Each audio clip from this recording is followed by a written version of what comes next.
नमस्कार, मैं हूं आशीष चित्रांशी और आप देख रहे हैं the news launcher. Hot topic with Hemant Atri. Hemant ji को ले आइए स्क्रीन पर फटाफट। स्वागत है हेमंत भाई। दूसरे टाइम जोन में चले गए हैं हेमंत अत्री जी, तो बड़े दूर है, इस समय व्हाइट हाउस के करीब है और हम लोगों से काफी दूर हैं।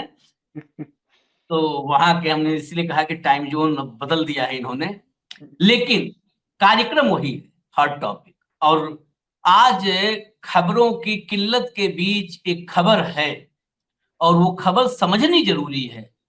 ऐसी खबर नहीं है कि बहुत बड़ा उथल-पुथल हो जाएगा, सरकार पलट जाएगी और 40 सांसद गडकरी के घर में इकट्ठा हो गए हैं, वैसी कोई खबर नहीं है यहाँ। खबर बस इतनी है कि चंद्रचूड़ के उस जो छपास और दिखास का रोग चंद्रचूड़ का है, उस रोग के चक्कर में सुप्रीम कोर्ट खुद ही फंस रहा है। सुप्रीम कोर्ट अपने ही फैसले पर, केवल जज का फैसला नहीं होता है, जज तो सुप्रीम कोर्ट का पार्ट, फैसला अदालत का है, सुप्रीम कोर्ट का है। सुप्रीम कोर्ट अपने ही फैसले में फंस गया है। राम मंदिर का मामला, राम मंदिर केस क्या सुप्रीम कोर्ट में दोबारा खुलेगा? क्या दोबारा सुप्रीम कोर्ट में राम मंदिर पर बड़ी सुनवाई होगी? और ये सब सवाल अकेले चंद्रचूड़ की वजह से पैदा हुआ है। अगर सुनवाई होगी तो ये समझिए कि सामान्य सुनवाई नहीं होगी, ये 5 सीनियर जज इसकी सुनवाई करेंगे और इसकी सुनवाई ओपन कोर्ट में भी नहीं होती है। जो हमने इसकी पड़ताल की, समझने की कोशिश की, ओपन कोर्ट में भी नहीं होती है, लंबी भी खिंच सकती है सुनवाई। तो मैं सीधा खबर पे आता हूं। भैया खबर दिखा दीजिए जरा, हेडलाइन लाइए। राम मंदिर फैसले के खिलाफ डाल सकते हैं अर्जी, पूर्व सीजेआई चंद्रचूड़ के बयान पर किसका ऐलान? अब ये किसका ऐलान है वो मैं बता दूं, ये प्रोफेसर जी मोहन गोपाल है। Professor G Mohan Gopal law college of India, national law college of India Bengaluru के कुलपति रहे हुए हैं। कानून के बहुत जानकार, मतलब देश के बड़े कानूनविदों में इनकी गिनती होती है। सुप्रीम कोर्ट में भी इन्होंने काफी वक्त गुजारा है। तो प्रोफेसर प्रोफेसर मदन गोपाल ये कार्यक्रम में थे और उस कार्यक्रम में जो है ये चर्चा जब छिड़ी तो उन्होंने कहा कि इस पर क्यूरेटिव पिटीशन डाला जा सकता है। क्यूरेटिव पिटीशन ये बेसिकली राहत, जो है राहतात्मक आप कह सकते हैं, याचिका होती है। ये सिर्फ राहत प्रदान करती है। लेकिन इस क्यूरेटिव पिटीशन में अगर पूर्व के फैसले पर अगर आज राहत दी जा रही है तो तभी ना कि पहले आफत हमने पैदा किया था, हमने पहले तबाही की थी। तो अगर ये राहत की बात भी आती है तो भारत की न्यायिक व्यवस्था पर बहुत सारी उंगलियां उठ जाएंगी। भारत के अपेक्स, भारत के सर्वोच्च अदालत पर बहुत उंगलियां उठ जाएंगी। हालांकि तमाम उंगलियां तो चंद्रचूड़ ने अकेले उठवा दी। मैं सीधा चलूंगा हेमंत भाई के पास। हेमंत भाई, जरा ये क्यूरेटिव पिटीशन, हमारे प्रोफेसर मदन गोपाल, वो मौका जब ये बात छिड़ी, ये चर्चा छिड़ी और अब तो ये खबर आ रही है कि क्यूरेटिव पिटीशन की तरफ जा रहे हैं कुछ लोग, क्योंकि मदन गोपाल ने खुद ही ऑफर किया है कि अगर इस दिशा में चलना है, जहां पर उस जिस फोरम में बात कर रहे थे वहां पर मुस्लिम, कुछ बड़े मुस्लिम लीडर्स भी थे, तो वहां पर प्रोफेसर मदन गोपाल ने यह भी कहा कि मैं इसमें आपका साथ देने के लिए भी तैयार हूं। हालांकि मेरे अच्छे मित्र हैं चंद्रचूड़, लेकिन जो उन्होंने कहा वो गलत है, तो मैं आपका साथ देने को तैयार हूं। तो ये पूरा जरा पूरी पहले खबर को आप विस्तार से एक बार बता दीजिए, फिर एनालिसिस पार्ट। आशीष भाई नमस्कार। आपको सारे दर्शक साथियों को भी अमेरिका की राजधानी से सुबह सुबह मैं 7 बजे, 7:30 बजे आपसे मुखातिब हूँ।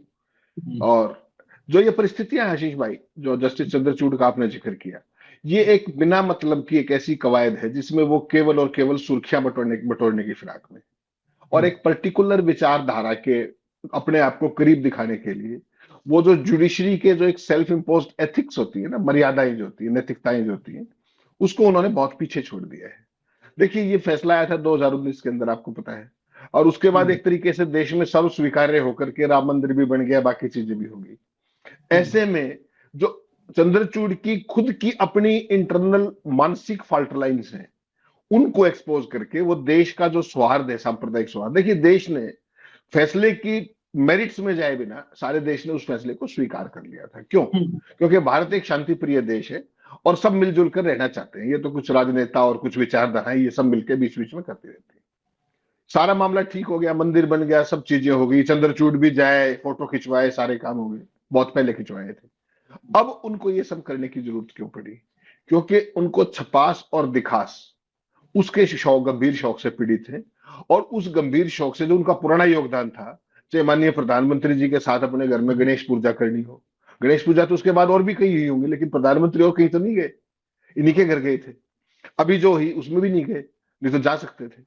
तो जो इनका पर्पस रहा होगा इनके दिमाग में, उनका पहले अभी तक इनको फल नहीं मिल पाया, जो भी इन्होंने सोचा होगा कि जिस भी रूप में, जिस भी पद के लिए और के लिए। अभी उपराष्ट्रपति पद के लिए देखा आपने किस तरीके से नाम हवा में तैर गया था, बाकी चीजें थी। एक पक्ष तो वो है। दूसरा पक्ष ये है कि अब इन्होंने ये सब टिप्पणियां क्यों की कि राम मंदिर का जब ये तो मस्जिद थी, उसके नीचे मंदिर की कोई वो नहीं थी, फला नहीं थी। तो भाई फिर तुम अपने ही फैसले को क्यों आप डिस्प्यूट के अंदर डालना चाह रहे हो, या क्यों सुर्खियां बटोरना चाहते हो, या अपने आप को हिंदू हृदय सम्राट दिखाना चाह रहे हो? जुडिशरी का काम थोड़ी है। पॉलिटिशियंस पॉलिटिक्स उनको भी नहीं करनी चाहिए, लेकिन चलो वो कर रहे हैं तो उनका अपना एक वो है, एक पर्टिकुलर विचारधारा अपना इसका पूरा का पूरा क्रेडिट लेती है। और जिस तरीके से फैसला दिया, तब भी इन्होंने उसके बाद ये कहा कि मैंने प्रभु राम से पूछ करके फैसला लिया या जो भी लिया। अब वो ये सब क्यों कर रही है, ये जानना बड़ा जरूरी है। उनकी एक किताब आ रही है आशीष भाई, जैसा आपको पता है, और उस किताब की प्रमोशन के लिए वो तमाम जगह पे इंटरव्यू दे रहे हैं। और जो हमारे जो पढ़े लिखे साथी हैं, उनको अच्छे से पता है कि चंद्रचूड़ की फॉल्ट लाइंस क्या है अपनी बौद्धिक स्तर पे, कार्य प्रणाली में। और ऐसे ही पूरी न्यायपालिका किस तरीके से विवादों में तमाम कारणों से, एक से ज्यादा कारणों में आती है। तो वो चंद्रचूड़ की फॉल्ट लाइंस के जरिए कहीं ना कहीं संवेदनशील मामले को दोबारा, चाहे और अनचाहे, हित या अहित, उसकी परवाह किए बिना, चंद्रचूड़ अदरवाइज ये भी कह सकते हैं कि भाई जो हो गया हो गया, we have moved from there. लेकिन उसको पता है कि इससे सुर्खियां नहीं मिलेंगी, और सुर्खियां नहीं मिलेंगी तो किताब नहीं बिकेगी। तो एक किताब बेचने के लिए एक पूरे देश का जो एक सांप्रदायिक सौहार्द जो बना हुआ है माहौल, और फिर ये कह रहे हैं कि अब जैसे 2 दिन पहले आपने देखा कि मुझे आउट ऑफ कंटेक्स्ट वो कर दिया गया, कोट कर दिया गया है। सब कुछ तो ब्लैक एंड व्हाइट में है, आउट ऑफ कंटेक्स्ट कोट करने की जरूरत कहाँ है? जो कुछ आपने कहा वही तो दिखाई है, उसी की तो क्लिपिंग्स चल रही है। आपने ही तो बोला है, किसी ने जबरदस्ती तो बुलवाया नहीं, और स्वतःस्फूर्त बोला है। तो बेसिकली क्या है, वो कह भी रहे हैं और बचना भी चाहते हैं ओनस से, और अल्टीमेट एम है कहीं और कि उसका कोई लाभ मिल जाए। वो क्या लाभ है, क्योंकि एक्सीजे रहे हैं और आप तो ज्यादा उनको विवादों में हम तो कम से कम नहीं डालना चाहेंगे, उनको शौक है तो वो डलते रहे। लेकिन अब इसमें सवाल ये है कि जो प्रोफेसर साहब ने कहा कि क्यूरेटिव पिटीशन डाल दे, क्यूरेटिव पिटीशन से आशीष भाई होगा क्या? केवल ये समझने की बात है, क्यूरेटिव पिटीशन क्या है। पहली बात तो संविधान के अंदर इसकी कोई व्यवस्था नहीं है। हमारे संविधान के अंदर एक बार 5 जजों की बेंच ने फैसला दे दिया, उसके बाद नहीं है। ये बहुत ही रेयरेस्ट ऑफ रेयर, जिसको आप कहते हैं एक्स्ट्रा ऑर्डिनरी सर्कमस्टांसेस, उसके अंदर एक केस के अंदर ये परिस्थिति निकाली गई थी, आपको ध्यान होगा 2002 के अंदर। अशोक हुरा वाला जो केस था, उसमें to prevent the miscarriage of justice ये लाया गया था। और ये एक तरीके से आखिरी रेमेडी है, this is just the last remedy, last resort. और अगर उसमें भी क्या किया, अगर सुप्रीम कोर्ट ने कोई पिटीशन खारिज कर दी है तो ये कोई रेगुलर अपील नहीं है, ये एक्स्ट्रा ऑर्डिनरी मेजर है एक तरीके से। और इसके ग्राउंड्स भी बहुत ही लिमिटेड होते हैं, बहुत लिमिटेड। इसमें ग्राउंड्स क्या होते हैं कि आपने वायलेशन ऑफ नेचुरल जस्टिस किया है, जुडिशरी जो बेंच ने, नंबर 1। नंबर 2, बायस और प्रेजुडिस है कि कोई जुडिशियल अफसर है वो कोई पूर्वाग्रह से ग्रस्त था। और तीसरा है ग्रॉस मिसकैरेज ऑफ जस्टिस। ये 3 आधार हैं जो सुप्रीम कोर्ट ने 2002 के केस में दिए थे। तो नेचुरल जस्टिस और इन चीजों पे तो मैं और आप तो, क्योंकि हमें तो विवाद में और इस सब में आने की जरूरत है नहीं। 2 ही नंबर पे मुहर लगाया है चंद्रचूड़ ने। चंद्रचूड़ रह करके अपनी टिप्पणी में बायस और प्रेजुडिस तो दिखाई रहे हैं एकदम एकदम। और कोई और नहीं करवा रहा कि किसी ने, मैंने आरोप लगा दिया, आपने लगा दिया, प्रोफेसर साहब ने लगा दिया, किसी ने नहीं, खुद ही लगा रहे, खुद ही बायस और प्रेजुडिस दिखा रहे हैं। कभी ये कह के मैंने भगवान से पूछा था, कभी उसमें सारा इतिहास भूगोल जान करके। और अगर आप उनके इंटरव्यू को ध्यान से देखें, अगर आपके अंदर इतने धैर्य है, तो आप कहोगे कि यार ये आदमी जुडिशरी में आया कैसे था, जो अपनी ही हर बात को एक वाक्य में कुछ कहता है, दूसरे वाक्य में कुछ कहता है। तो जिसको कहते हैं ना, कंटिन्यूटी नहीं है बातचीत में, तथ्यों का जो विश्लेषण करते हैं आप, उसका एक पूरी सीक्वेंस होती है। एक पल वो कुछ कहते प्रतीत होते हैं, दूसरे पल वो दूसरे कहते हैं, फैसले के अंदर कुछ और है, तीसरी चीज में कहीं और है।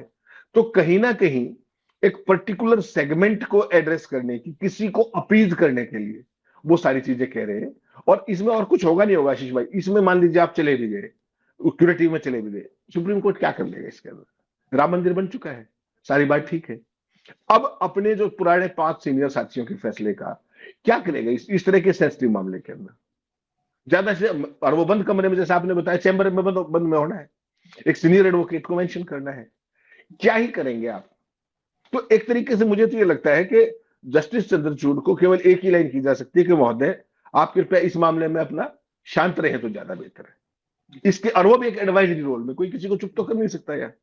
तो अगर कोई बेंच सुप्रीम कोर्ट की जो जजेस की टॉप मोस्ट की, पहली बात तो कन्वीन होगी नहीं होगी एक वो सवाल है, क्योंकि एक सीजीआई का मामला है और भी बाकी सारे के सारे जितने भी उस बेंच के अंदर थे सारे सीनियर मोस्ट थे। तो उस सारे के अंदर बेसिकली देश की जो जन भावनाएं है ना, उसको कम, वो चंद्रचूड़ ध्यान दे रहे हैं या नहीं दे रहे वो एक अलग पक्ष है, लेकिन जो मौजूदा बेंच पर जो लोग बैठे उनको तो देना ही पड़ेगा, उनके जिम्मे तो है। वो तो ये नहीं कह सकते कि मैं तो रिटायर हो गया, ये तो मेरी व्यक्ति, क्योंकि वो तो पद पे बैठे हुए। तो एक तरीके से धर्म संकट में डाल दिया है चंद्रचूड़ के इस आउट ऑफ कंटेक्स्ट अटरिंग्स के द्वारा। कतई जरूरत नहीं थी इसकी। और इस पे आप रह रहे कर जितने भी सवाल पूछेंगे, जितनी बातें उन्होंने कह दी, मैं तो उनका जिक्र भी नहीं करना चाहता, क्योंकि वो देश के सांप्रदायिक माहौल के लिए ठीक नहीं। फैसले में कुछ कह रहे हैं, इंटरव्यू में कुछ कह रहे हैं, तो इसका मतलब साफ है कि जो उनकी अगर आप बात माने, केवल अगर चंद्रचूड़ की बात सुने, तो फैसला देते समय उनके सामने कोई ना कोई एक्सटोनियस कंसिडरेशन जरूर थी, कोई थी। वो क्या थी वो तो वही बता सकते हैं, मुझे, मेरा आपका काम नहीं काइट फ्लाइंग करना। लेकिन एक जिम्मेदार एक्स सीजीआई से इस तरह की कल्पना नहीं की जाती कि वो अपने ही फैसले को दोबारा से पब्लिक, और वो भी एक सेंसिटिव केस का सेंसिटिव फैसला, जिसपे रह रहे करके तब भी उंगलियां उठी थी, हमने भी बहुत बार चर्चाएं की। मेरिट्स में बहुत तरह की चीजें होती है, जिसमें आपको व्यू एक हो सकता है, मेरा दूसरा हो सकता है, वो सारी चीजें अपनी जगह।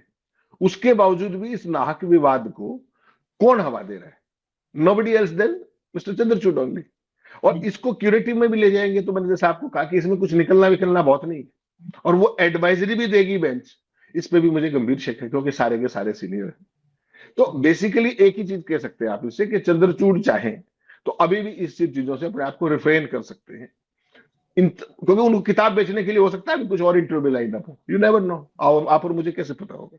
लेकिन कुल मिलाकर के एक इतने senior top most judicial functionary से इस तरह की उम्मीद नहीं की जाती है कि उनको जो ढके हुए ढोल हैं उनको दोबारा खोलने से बचना चाहिए, खासतौर पर जो रिलीजियसली सेंसिटिव इश्यूज हैं, जो तमाम, इसमें आपने देखा मस्जिद को लेकर के जिस तरह की बात चल रही है, सुप्रीम कोर्ट ने कहा था भाई उसको लेकर भी आप जो उसकी ड्राइंग और वो सब चीजें होना, तो अगर ये चाहिए था, मैं फिर उस मेरिट में नहीं जाना चाह रहा कि जब राम मंदिर बन रहा था तो सुप्रीम कोर्ट के आदेश से ही बन रहा था, तो सुप्रीम कोर्ट ने एक मस्जिद बनाने के लिए भी कहा था, तो वो कहां तक पहुंची?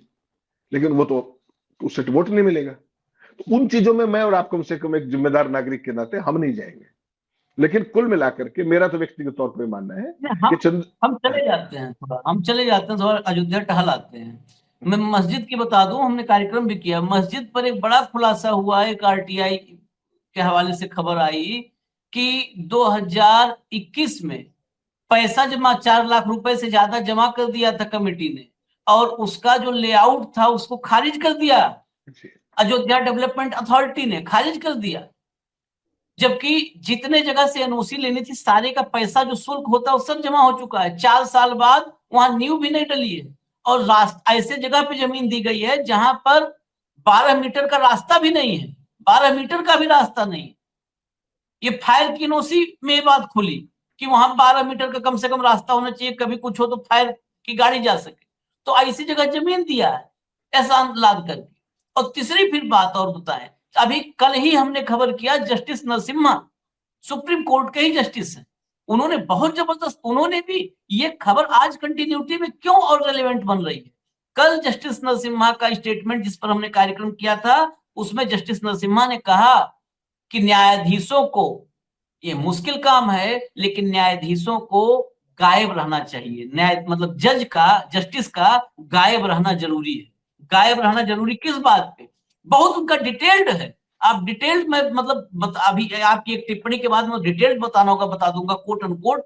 उन्होंने कहा कुछ लोगों को रिटायरमेंट के बाद लगता है कि हम कितना कुछ बोल जाए, और सब उन्होंने गवई का नाम, इसका चंद्रचूड़ का नाम नहीं लिया था, लेकिन सारा कुछ इंडिकेशन चंद्रचूड़ की तरफ था।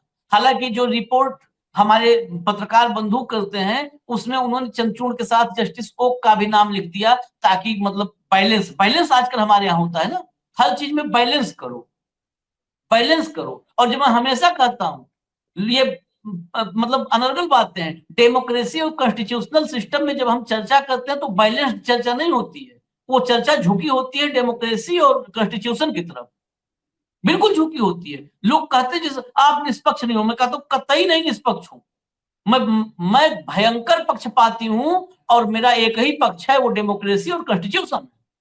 मैं पक्षपाती हूं, डेमोक्रेसी के लिए पक्षपाती हूं, कॉन्स्टिट्यूशन के लिए। मैं राहुल गांधी के लिए, अखिलेश यादव के लिए, तेजस्वी के लिए नहीं पक्षपाती, मैं डेमोक्रेसी और कॉन्स्टिट्यूशन के लिए पक्षपाती हूं, पक्षपाती। उसमें उन्होंने कहा कि ये बार बार जुबान खोलने की जो बहुत ललक है, लालसा है, इस पर कंट्रोल होना चाहिए। और ओक अगर कुछ बाहर बोल रहे हैं तो ओक कॉन्स्टिट्यूशनल बॉडी को मजबूत करने की बातें बोल रहे हैं। वो ये नहीं बता रहे हैं कि हमको सपने में आए थे शिव जी और कहे कि आदेश दे दो ना, वो कॉन्स्टिट्यूशनल बॉडी की स्ट्रेंथनिंग के लिए बात कर रहे हैं। तो ये बात समझनी होगी लिखने वालों को, बैलेंस करने वाले जो लोग हैं। बैलेंस एक जगह, मैं हमेशा कहता हूँ एक जगह बैलेंस किया जाता है। आप दुकान पे जाइए तो एक तरफ सौदा रखा जाता है और एक तरफ पाट रखा जाता है, वहीं पे बैलेंस होता है। और भारत में तो उसमें भी बैलेंस नहीं होता है, डग्गेमारी होती है, कांटेमारी होती है।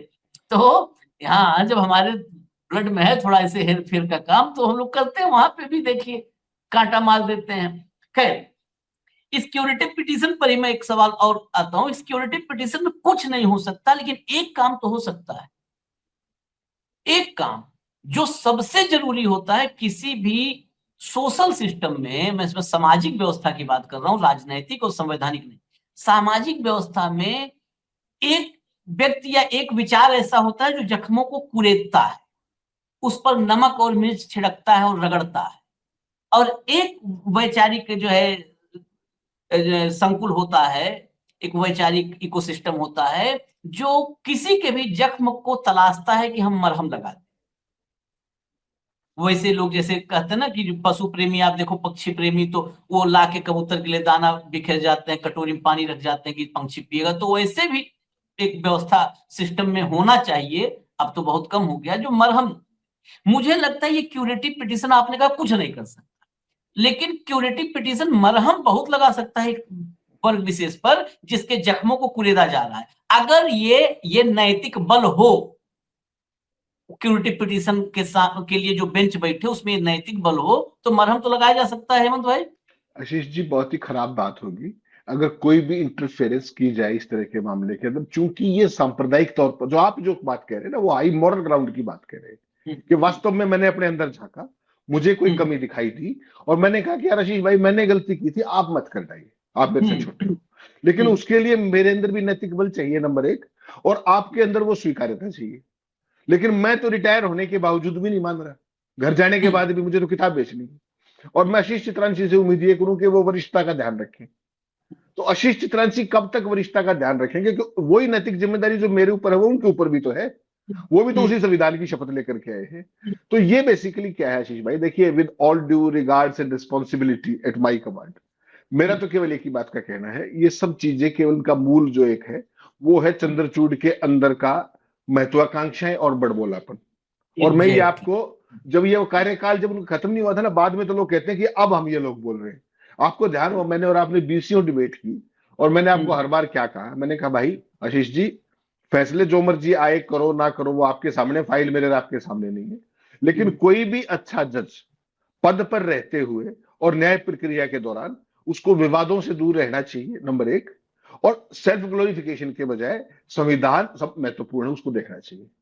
और जितनी भी सुर्खियां हैं, जितने भी विवाद हैं, वो नाहक से अच्छे हो या बुरे हो, विवाद हर खराब होता है। कोई विवाद हो सकता है आपको सुर्खियां दिला दे, लेकिन वही विवाद आपको दूसरे पक्ष की आंखों में डाउटफुल कैरेक्टर भी बना देता है।